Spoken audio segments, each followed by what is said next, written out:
Good evening, everyone. Welcome to this History Applicants event webinar. Thank you so much for giving up your time this evening to join us.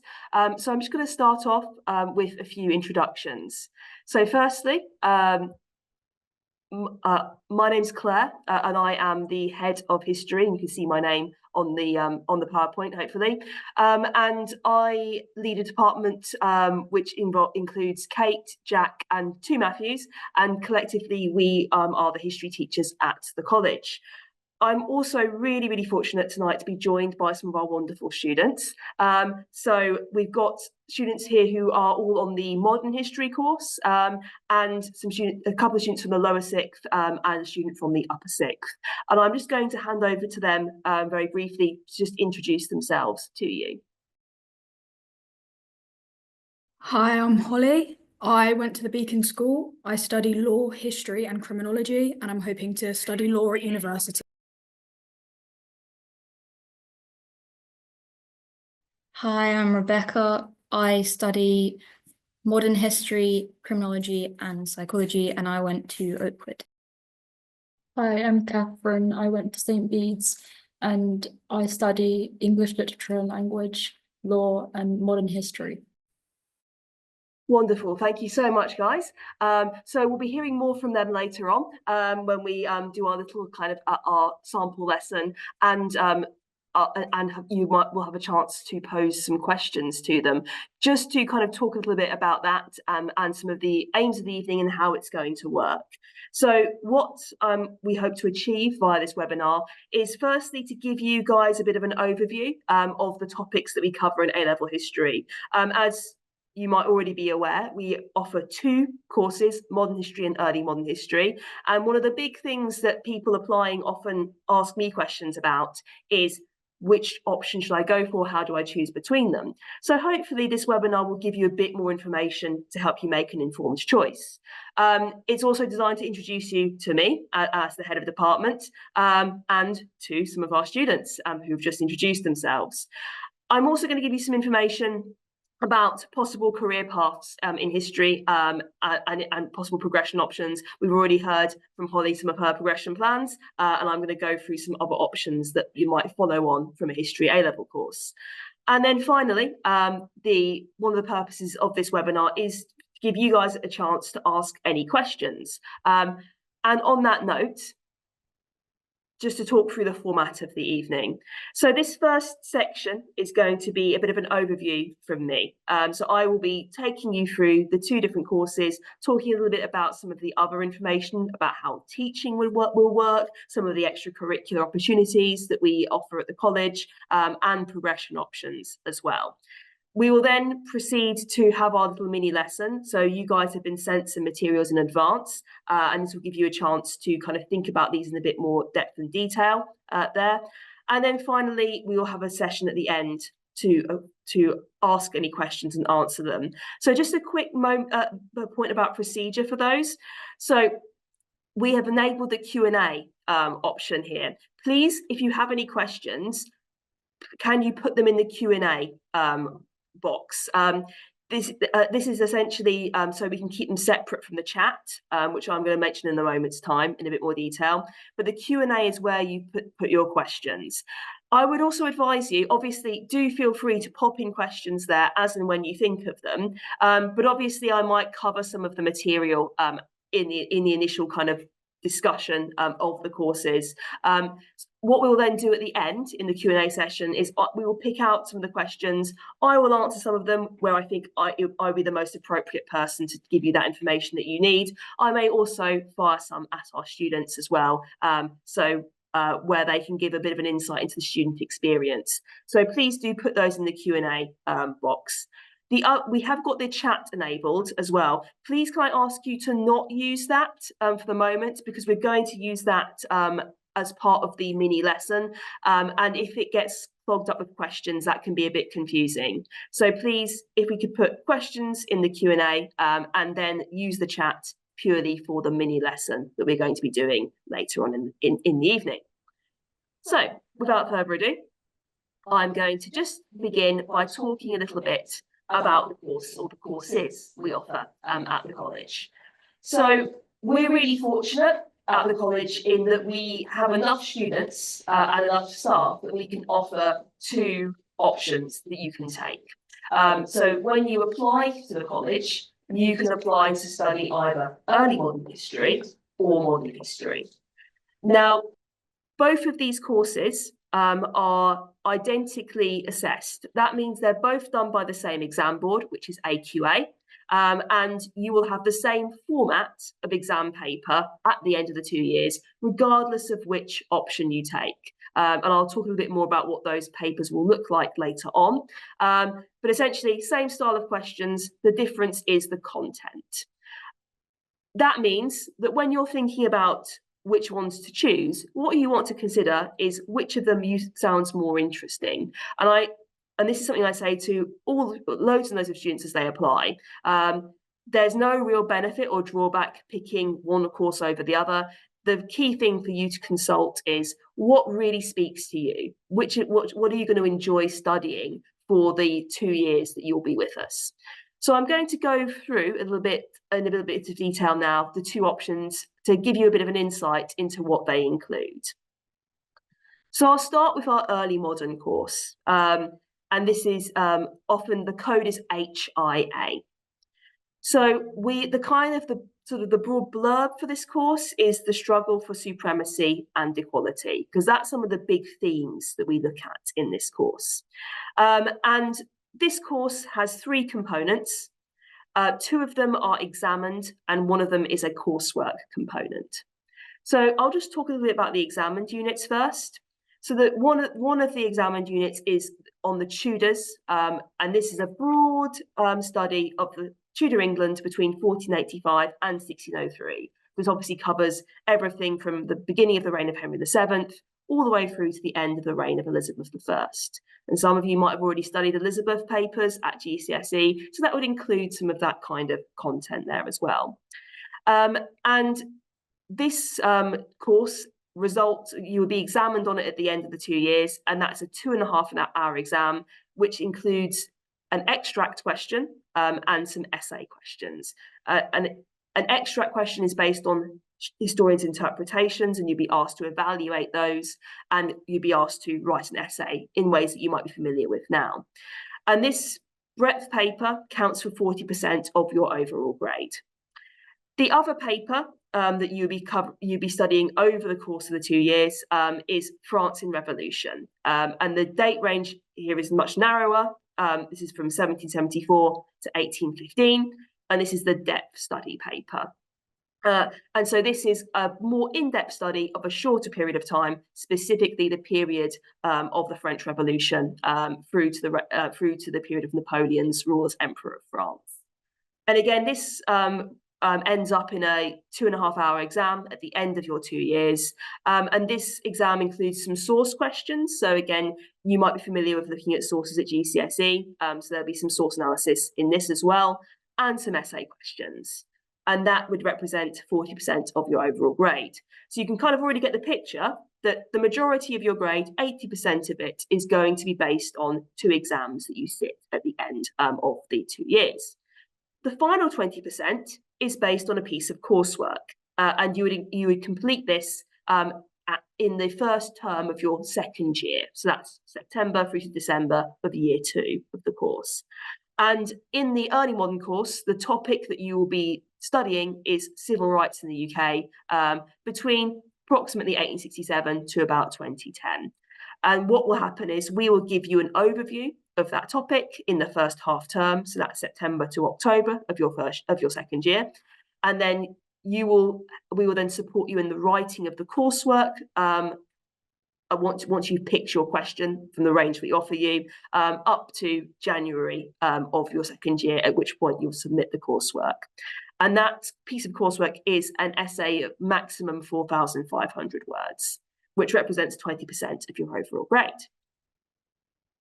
So in terms of the kinds of themes and topics that you'll be looking at in the early modern course, so essentially, one of the key things about these courses is mainly to focus on power, how it's used, how it's fought for. So in the Tudors course, you'll be looking a lot at how the Tudor monarchy establishes itself and consolidates its hold on power. So people like Henry VIII, how he establishes control over the church, how monarchs like Elizabeth I deal with insecurity in order to increase their hold on power. But also then in the French Revolution paper, you'll be looking at how people, populations try and fight for power, to try and overthrow traditional rulers, how they try to establish new forms of government, and then looking at the rise of Napoleon as a dictator and the Emperor of France. So there's a lot of themes about power, how it's used, how it's fought for, but also things like concepts like equality and rights. So how people sort of like, argue for religious freedom, how they argue for kind of like, political liberties. And this again feeds into the piece of coursework, which is focused a lot on the concept of civil rights and how different groups in British society have sought to kind of improve their position. So that's the early modern option. The other option you could do, if you wanted to, is the modern history option. And this code, the course code here is HMA. And again, the blurb here is authority, ideology, and conflict. So the structure of this course is identical to the early modern course in that you'll have 2 exams and a piece of coursework. So in this course, the breadth study paper is on the British Empire from 1857 to 1967. So essentially what you're looking at here is the empire from its point where it is going into a new expansionist phase, following the event, the Great Rebellion in India, and then leading into the scramble for Africa, all the way through to the decline of the empire. So how nationalist movements rise to challenge the empire, particularly in the period after World War I, and how essentially the empire begins to collapse as we get into the 20th century, and decolonization occurs. And again, that would result in the breadth study paper, which would have the extract questions and the essay questions. The other course you'd be studying as part of the modern course is on the Cold War. So this again might be a more familiar topic to some people listening in, and this again is a narrower period of time from 1945, the end of World War II, through to 1991 and the collapse of the Soviet Union. And again, what we're looking at here is essentially how the wartime Grand Alliance breaks down, and then how the international politics of the Cold War, how this kind of system plays out both within the USA, then the USSR, Europe, but also Southeast Asia, Africa, Central America. So it's a really very global course here. And this is the depth study paper, which includes the source and essay questions there. And then, as well as the early modern course, the modern course also has a piece of coursework. And this coursework option is on voting and workers' rights in Britain from about 1789 onwards through to about approximately 1929. And this, again, would be completed at the same time as the early modern students. You'd be doing this from September to December of your second year. And you would be producing, as part of this, a 4,500-word essay, which would be 20% of your overall grade. So in terms of sort of like the modern course and what it's like, one of the big differences from the perspective of someone who teaches both of those courses is that the modern course is very international in its scope. The early modern course has a big focus on British and European history, whereas the modern course is much more global in its focus there. But both courses, both the British Empire and the Cold War, really engage with how international conflict and great powers, whether they be European empires or kind of like the Soviet bloc and the sort of like the USA and its allies, how they shape the world and how they shape kind of foreign policy. And a lot of the stuff that you'll be looking at in this course, you'll be able to sort of see how current circumstances have their roots in a lot of these developments there. The other kind of element of this course is also about ideologies and political ideas. So things like communism and capitalism, notions of empire, nationalism, how these ideas and beliefs and sort of concepts influence the world, influence the thinking of people in power and people who are challenging those in power, and how that then has an impact on events. So those are your options. So I'm just going to flick back there. Those are your two options. So just to kind of clarify, because I often get a lot of questions about this, when you apply, you will have to pick either the modern history course or the early modern history course. You can change your mind throughout the application process. So if you think you're leaning towards one right now, and you put that on your application form, do be aware that you can change that option right up to the point where you're having your enrolment interview there. So don't feel that you've absolutely committed yourself to that at this stage. Okay, in addition to the courses, we also offer various extracurricular opportunities. So in the past, we've run residential trips to Paris for the early modern students linked to the French Revolution course, and to Berlin for the modern students linked to the Cold War course. And I know Holly has been on one of those trips, the Berlin trip. So if you have any questions, I might be able to direct them to her about that. We also have run and are planning to run in the coming year for our current lower sixth, the trip to Manchester and Liverpool, and this supports the NEA course for both modern and early modern students. So both courses will be able to go on this trip because this links to themes across both coursework units. We also run day trips, and so Catherine has been recently on the one to the Greenwich Maritime Museum. We're just about to, at the end of next week, run one to the Weald and Downland Museum for the early modern students. So there's plenty of opportunities to do some extracurricular activities there as well. We have also in the past had visiting speakers and lecturers from universities like Royal Holloway, the University of Brighton, where we've invited academics in to talk to students about particular aspects of the courses they're studying, and get to give students a chance to ask them any questions as experts in the field. So just a few other images of some of the trips. So this is obviously the Paris trip. This obviously is very closely linked to the French Revolution French Revolution course. We visit things like Napoleon's tomb, the Palace of Versailles. So it has a lot to contribute there. The Berlin trip, we visit places like the Stasi Museum, the Reichstag.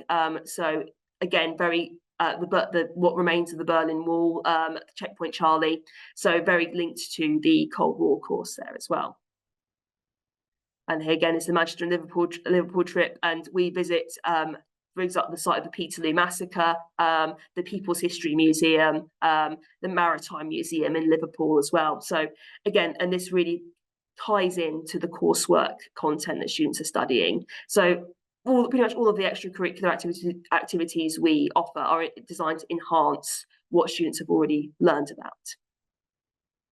So just a couple of additional points about the experience of studying history at Reigate, and obviously when we kind of come to the Q&A, you might be able to ask our students a little bit more about how they have experienced things, but just the kind of the details of what it would look like to study the history at the college.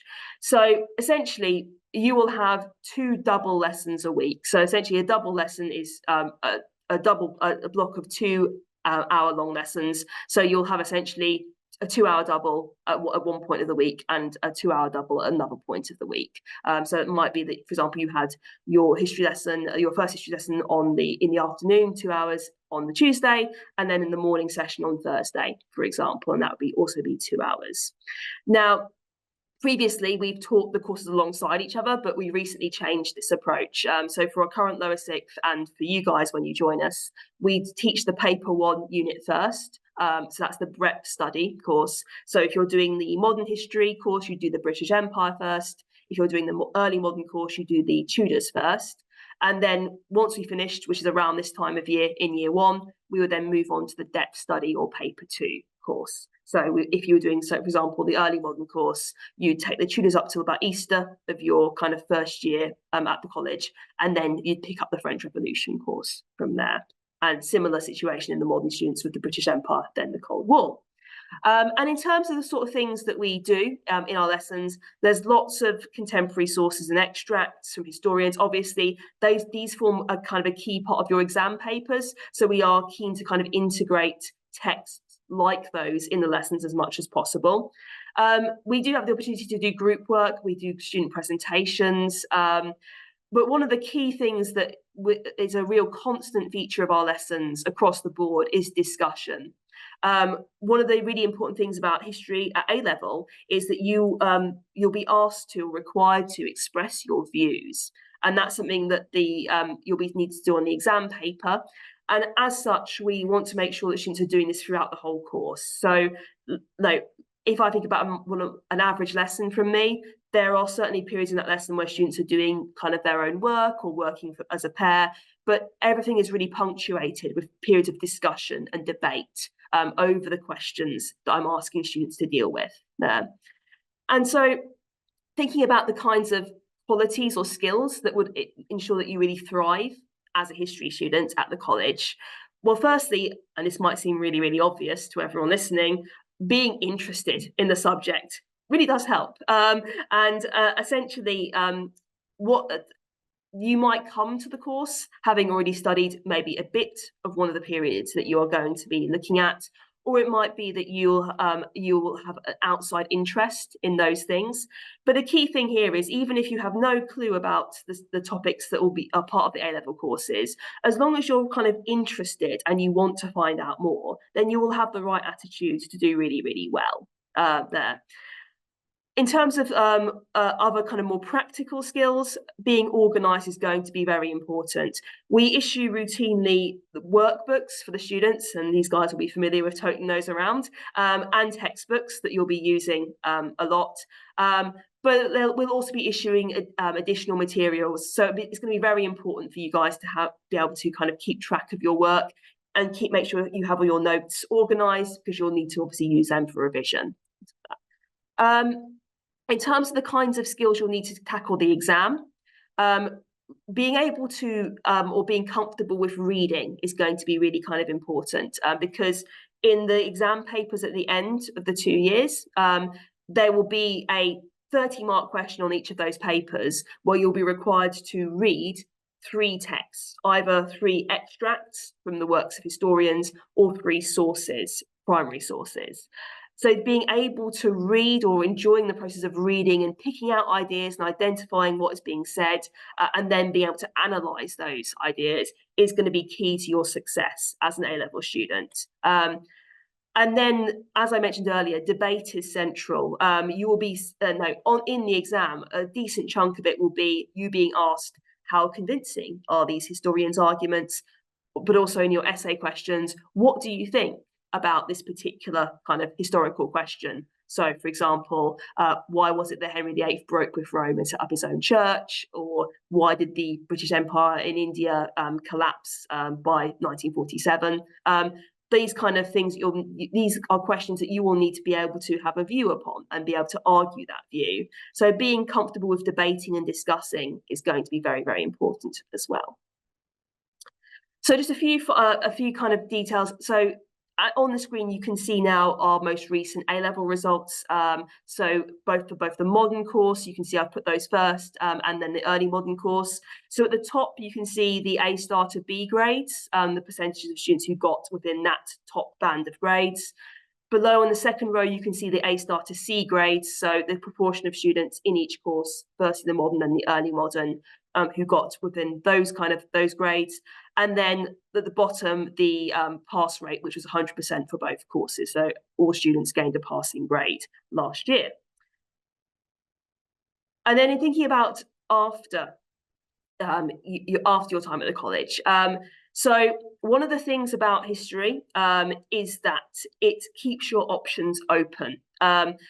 Whereas if you were studying, for example, engineering or law, they might lead you in a very particular direction in terms of careers.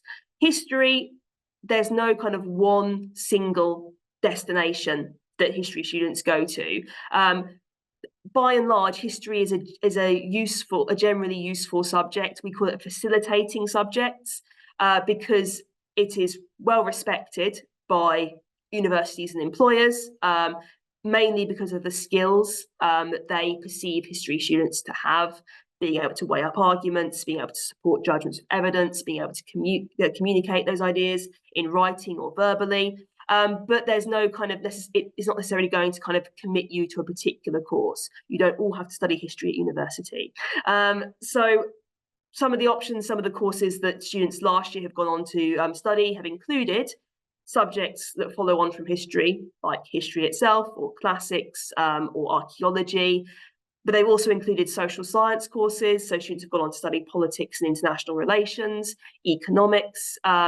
Other students who have taken more science-based A-levels aside from history have gone on to study sciences at university there. So really, history kind of, it's not committing you to any particular career path. It opens doors for you, and what you combine with history will potentially sort of like determine what your route is going to be after you finish with us at the college. So that's my sort of little kind of opening discussion, or opening sort of account of the subjects and how it operates at the college. So what we're going to do now is we're going to move into our little sample lesson here. Just by the way, again, if you want to put questions in the Q&A at this point, please do feel free to do so. If there's anything that I haven't answered or haven't given you information about in the previous session, or is anything you want to know more about, then please do put those in the Q&A. Okay, so let's begin with our little kind of sample lesson here. So, you were sent some primary sources, and these primary sources concerned one of the courses that we study at the college, which is the French Revolution. Now, again, don't worry at home if you don't have much knowledge about this. This is not really designed to sort of test you at this stage, but to give you a sense of the kinds of activities you do in a standard lesson in history, and the kinds of skills that you would need. And the key things we're looking at here is your ability to consider historical questions and come to judgments, but also to look at primary source materials. So the question that we're going to be looking into today is on the screen. Hopefully you can see it. Why was there a revolution in France in 1789? And this is one of the big questions that you would be looking at if you did the early modern course and the French Revolution unit in that course. But actually, this is kind of an emblematic style of question for both modern and early modern courses. You will be asked constantly, what caused this? Why did this happen when it did? Causation questions are really common across both of the history units. So this will hopefully give you a sense of what it means to think about those kinds of questions. So first things we're going to do is we're going to look at one of the sources here. So this was the table of bread and the wage earners budget over 1788 and 1789.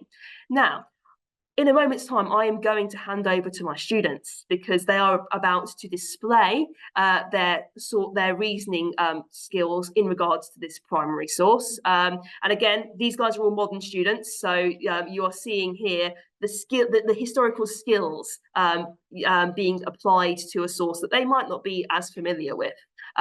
So I'm going to mute myself in a moment, and I'm going to turn it over to the students, and they are going to give you a bit of a sample of the kinds of discussion that would take place in a history class about sources. So I'm just going to start off by just posing the first kind of key question to get us going to Catherine, which is, when you're looking at this source, Catherine, what kind of things can you see in it? Here you could see the jobs, the wages, and how much is spent on bread based on their income.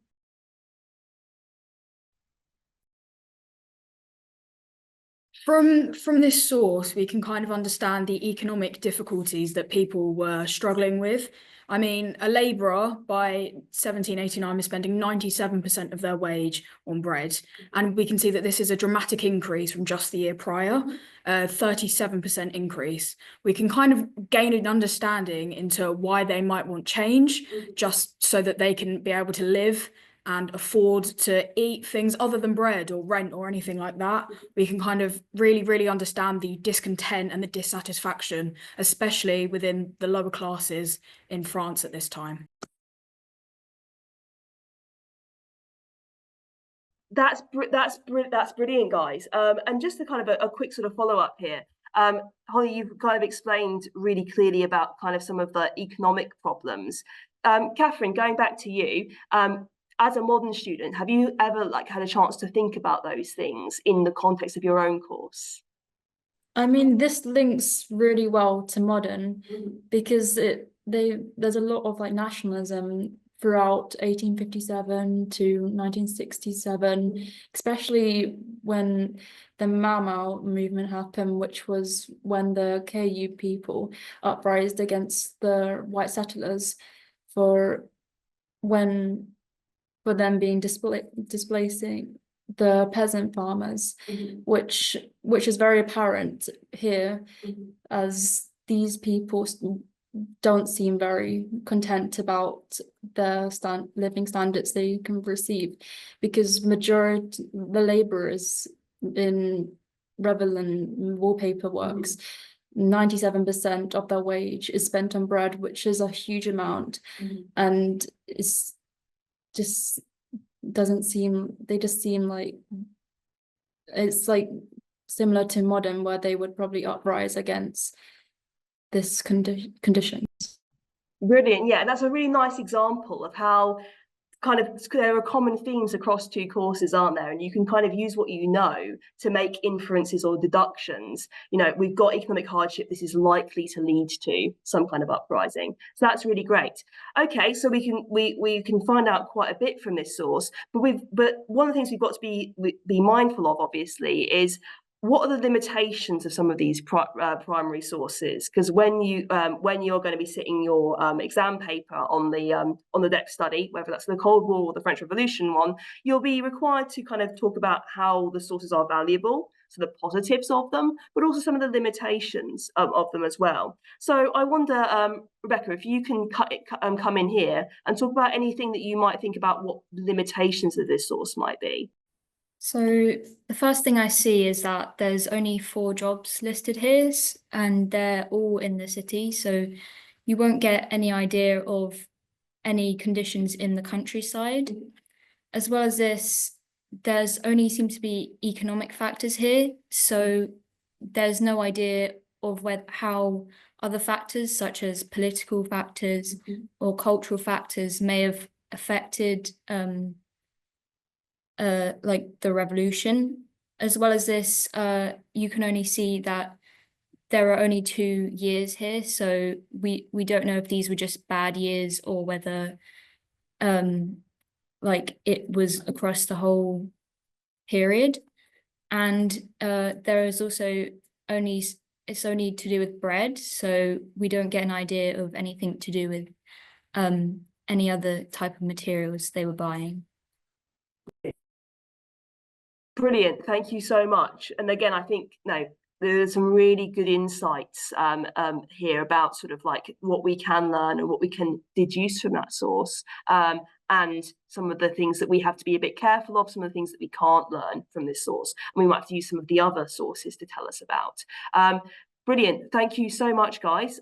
So again, that gives you a bit of a flavour of the sorts of discussions that would be asked in a normal kind of history lesson. So kinds of questions I'll be asking: what can you see from this source? What can you infer from it? What can you deduce? And what might be some of the limitations? These are pretty classic questions that you'd get in a standard A-level history lesson when we're engaging with primary source material. So Holly's already given us a bit of some ideas about what kind of deductions we might make from this source. So I want you guys now to think about this. So I'm going to give you guys a couple of minutes, and in a moment's time, we're going to launch a poll. And what I'd like you to do is I'd like you to think, based on what you've heard from the students and what you can think about yourselves, what sort of things might this source be able to tell us about the causes of the French Revolution? How could this connect to this bigger question about why the revolution breaks out in 1789? So, couple of minutes, please have a go at voting in the poll. Okay, brilliant. Thank you so much, guys, for voting in that poll. And yeah, I mean, looking at what you've been saying, and hopefully you can see this on your screen. I absolutely agree that some of the things that you think that this source can tell us about. So certainly, a lot of you have mentioned that this tells us a lot about the economic situation of pre-revolutionary France. Definitely. I mean, we're seeing here the years just immediately before the revolution, an indication of some of the economic problems there might be. You've also talked about here what levels of inequality were like in pre-revolutionary France. Again, also that's going to be indicative of this. We're getting a sense of kind of like the lifestyle or the experience of people at the bottom of French society. So this would certainly give a sense of what challenges they faced. I think picking up on Rebecca's point, obviously we can't necessarily compare that with this single source to the people at the top of society, but certainly we can kind of see what the position might be for people who are kind of in the working classes. And again, we've got here kind of why peasants and workers in Paris might be angry. Definitely, I think especially why workers in Paris might be angry. This would be particularly useful for that question there, because we're looking here at people who are working in as carpenters and craftspeople, masons, as labourers in this case in major towns. So this would certainly be a good indicator of sort of why people living and working in the city of Paris might be angry. But we might be able to make inferences about peasants from this as well, because they might be on a similar economic level and might face similar challenges in some cases. So thank you so much, everyone. That's really good. So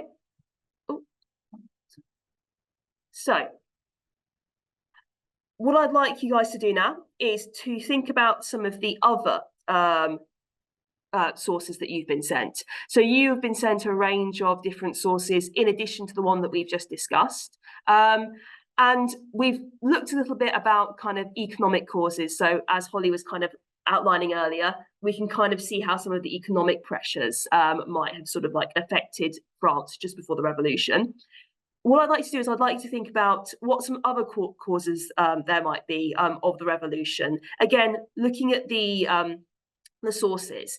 And this particular thing I'm going to ask you to do is what we call inference. Again, you might have heard this word before or discussed it in your GCSE history courses if you do that course.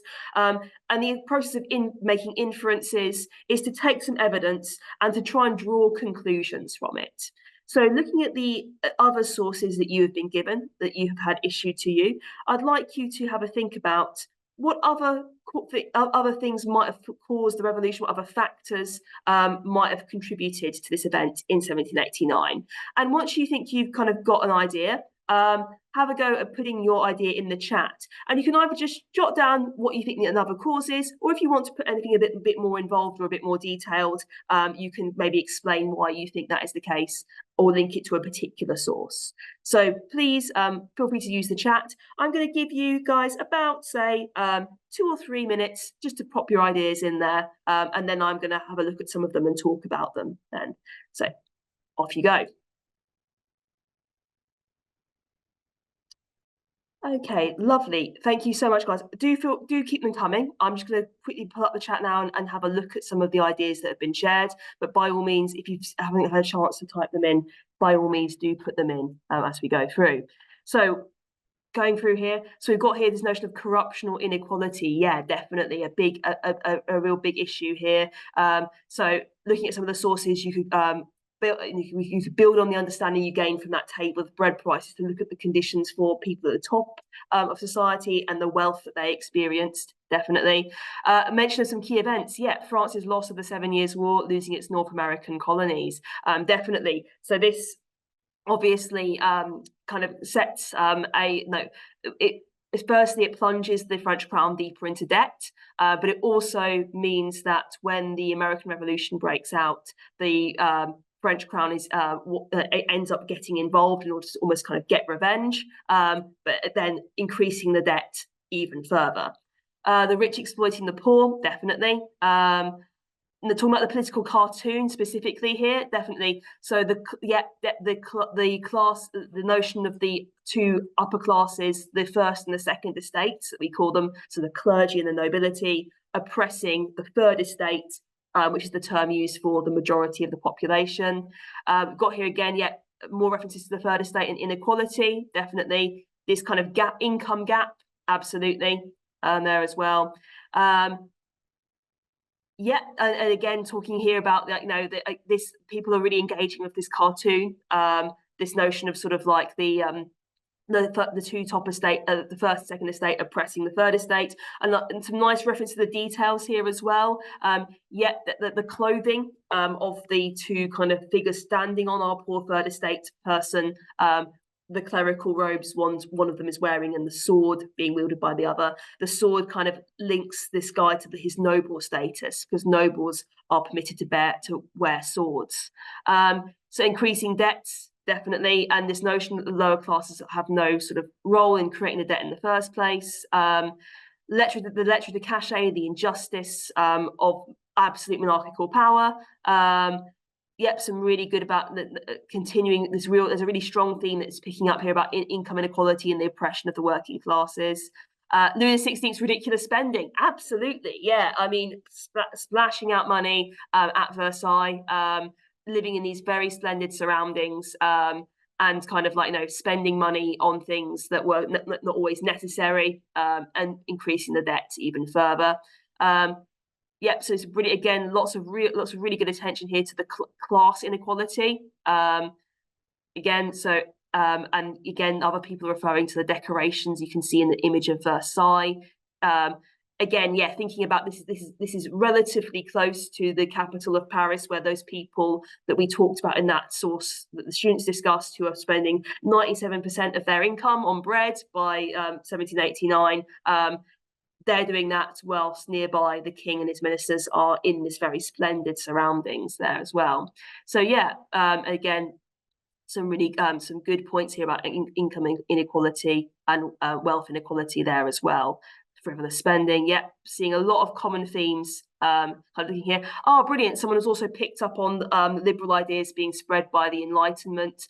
So Jean-Jacques Rousseau, one of the really interesting things is how kind of like the grievances that are experienced by the third estate, the kind of objections to the inequality, how they are able to use and deploy ideas by what we call the philosophes, the Enlightenment philosophers, people like Rousseau, to try and justify their position and explain why it is they are angry there.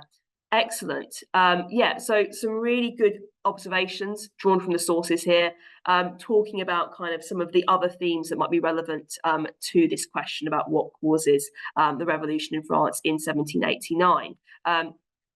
So really well done. Thank you so much. And again, just to kind of like link this to the course or the courses more broadly.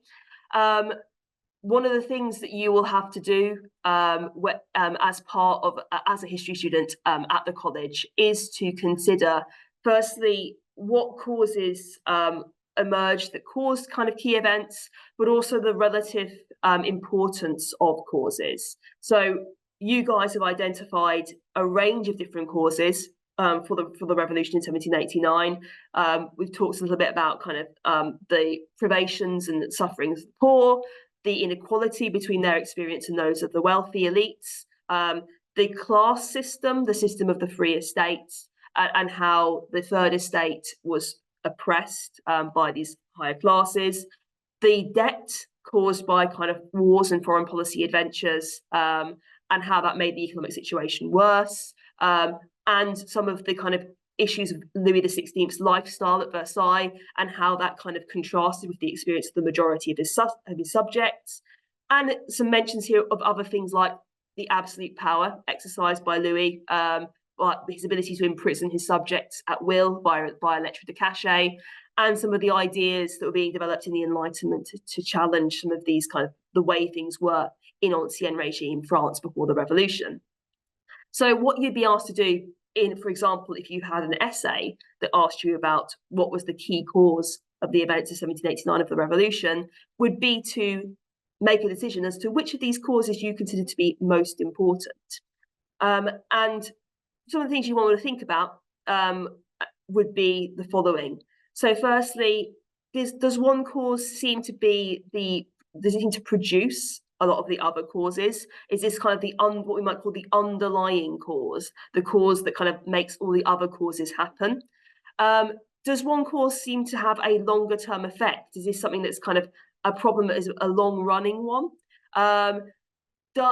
Alternatively, is the cause an immediate trigger for change? Is this the thing that takes a situation that's been kind of bubbling away and just takes it one step further and leads to everything to kind of start really changing or developing? But also, is one cause affecting a small group or a larger group of people? Is this affecting the whole population or just a small elite or another social group? So these are some of the tools you can use to think, okay, what cause is going to be more important than others? And this is the kind of reasoning that these guys, our students, will be expected to do and have done in their assessments when they've been asked to kind of decide the causes of different events and which is the most important. So with that in mind, then, the last thing I'm going to ask you guys to do is to have a go at voting in another poll. So again, bearing these kind of key things in mind, these kind of which of the causes that I've put in the poll, based on what you've looked at in terms of the sources, do you think what is the most important? So the votes are already coming in, so I'll just give you a minute or so to cast your votes, and then we will see what your views are on this.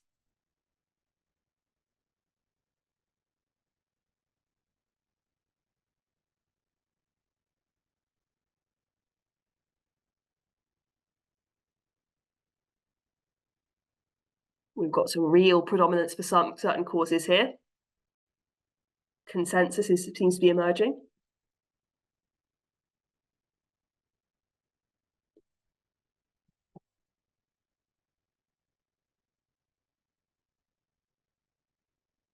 Oh, lovely.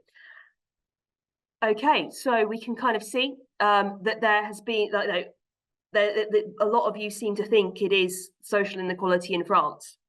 And that, again, I think is a really valid judgment to come to.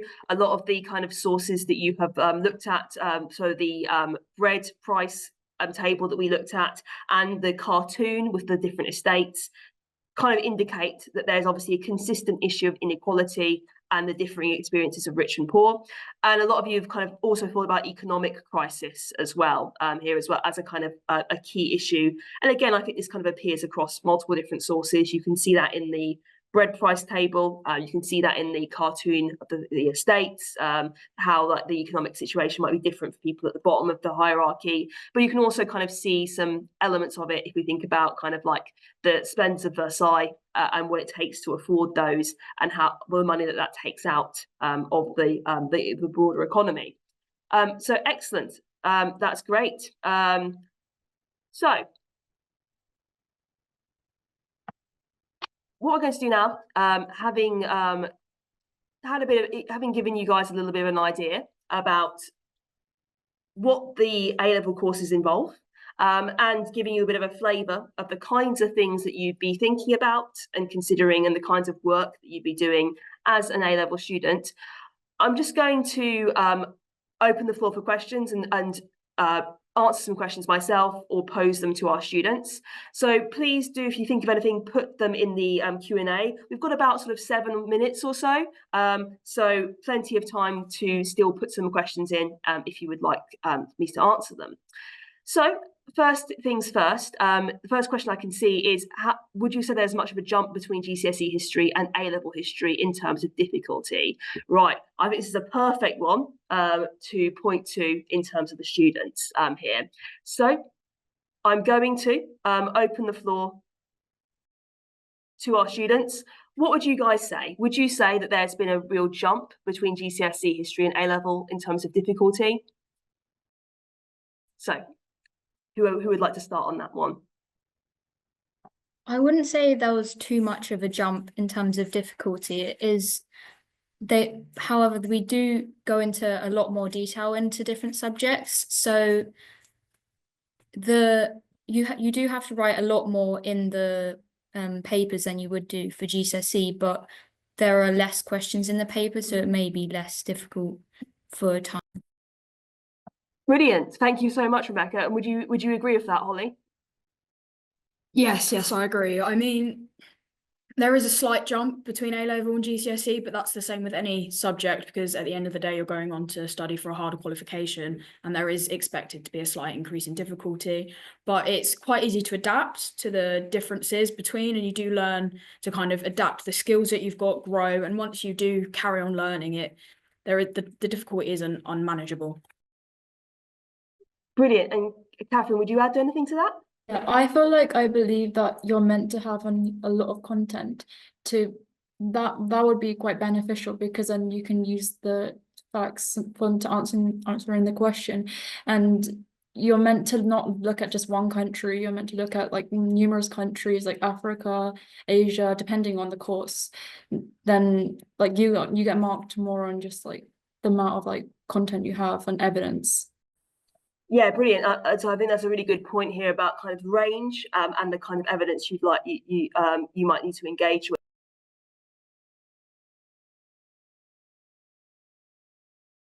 A couple of other questions here as well. Oh, and this is another one that's been really good for you guys. So I'm going to throw another one at you here as well, which is, how do you decide which course to study? Now, you guys are all modern students. So what was it that tipped you over the line from between early modern to modern, the modern course? Should we start again with you, Rebecca? So for me, I just enjoyed the more modern aspects more. When I did Cold War for GCSE, that was one of my favorite subjects, and I just enjoyed that aspect of it, so I decided to take modern.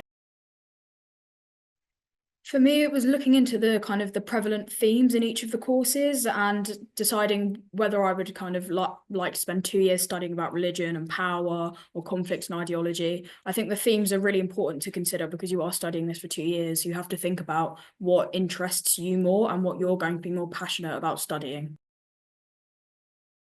Interested me the most is looking at, like, for example, 1947, when India just they left the empire. It kind of relates to me through my ethnicity, and it just seems more interesting looking at stuff I looked at GCSE. Guys, that's a really nice range of responses, and I think what's really important that building on from what these guys have just said is that essentially the key thing to consult is what you're interested in. And I think, would you guys agree on that one? Yeah, nods. Yeah. I think like a lot of people, I mean, a lot of people kind of ask me at open evenings, you know, oh, which is the best course to take, or will it be easier to take this course if I've done X at GCSE or whatever. Really, the key thing to bear in mind is that we teach the courses with the assumption that everyone in the class has not studied it before. So if you have studied it before, like for example, Rebecca studied the Cold War before, that can be like, you know, you might come in with some knowledge there, but it's not going to make a difference to how you're taught. So I certainly wouldn't base your decision on whether you've done something at GCSE or not before. The key thing to consider is, do you want to spend 2 years of your life studying these courses in quite some depth? Okay, so we've got a couple of other questions which I think probably I might be better off answering. So the first is about the careers you can take post-college or university. So yeah, this is a really good question. I mean, we've already sort of had Holly over here speaking about applying for law, and that is quite a popular destination, law courses, all those kind of areas of study for our students. Other sort of fields that students who I've spoken to have expressed interest in would be things like, for example, the civil service, things like research, marketing, pretty much anything that requires the sort of skill set that studying history gives you. So things like the ability to analyze evidence, do research, communicate verbally or in writing.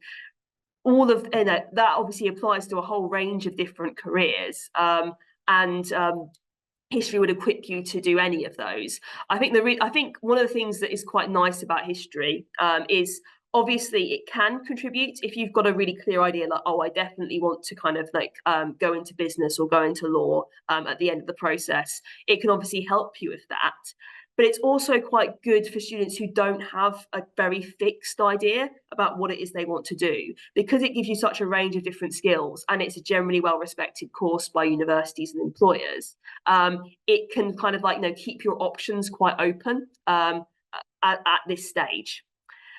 So then looking at the other question, what are the class sizes? Yeah, so if I think about the kind of my current class sizes, so my current lower sixth groups are between 16 and 18 students. In my upper sixth groups, I've got one that's about 19, one that's about 20. And it's generally in that kind of ballpark area. The sort of minimum number I've experienced has been sort of 16, maximum kind of 20. So that tends to be where it falls. Okay, wonderful. So if there aren't any further questions, just a quick request before we finish the webinar. So once the webinar has finished, there will be a survey that will kind of pop up on your screen. We would really, really appreciate it if you could just give a minute or so to answer the questions. It just helps us to make sure that these are really useful for everyone as we kind of amend them for coming years. So before we end, I just want to say a huge thank you, firstly to my wonderful students who I hope have, who have given such a lovely insight into things from the student point of view, to the marketing team who have kind of arranged this webinar, and also primarily to you guys for giving up your time in the evening to kind of listen to this and get an insight into history at the college. I look forward to meeting some of you later on in the application process, and hopefully in my classrooms next year.